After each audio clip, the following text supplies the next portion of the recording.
বর্তমানে আধুনিক যুগে নির্বাচনী প্রচারণায় দেখা যায় প্রাইভেট কার শোভাযাত্রা, মোটরসাইকেল শোভাযাত্রা, কিন্তু রাজধানীর বুকে এক ভিন্ন চিত্র। ইনকিলাব মঞ্চের মুখপাত্র ওসমান হাদি তিনি ঢাকা ৮ আসন থেকে লড়তে যাচ্ছেন আসন্ন ত্রয়োদশ জাতীয় সংসদ নির্বাচনে। সেখানে তিনি আজকে দেখতে পাচ্ছি ভ্যান গাড়ির মাধ্যমে নির্বাচনী প্রচারণা চালাচ্ছেন, ভ্যান র্যালির মাধ্যমে, যা সকলের প্রশংসা কেড়েছে।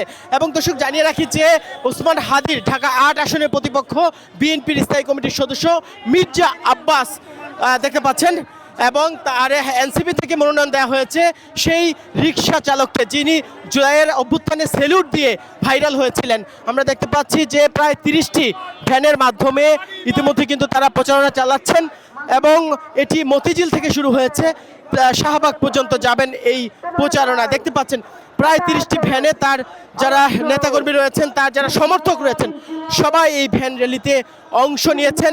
জাতীয় পতাকা হাতে, প্লে কার্ড হাতে তারা অংশ নিয়েছেন। দর্শক, এটি এই মুহূর্তে মতিঝিলের চিত্র। এরকম ভ্যান র্যালি এর আগে দেখেছেন কিনা নির্বাচনী প্রচারণায় জানাতে পারেন কমেন্টের ঘরে।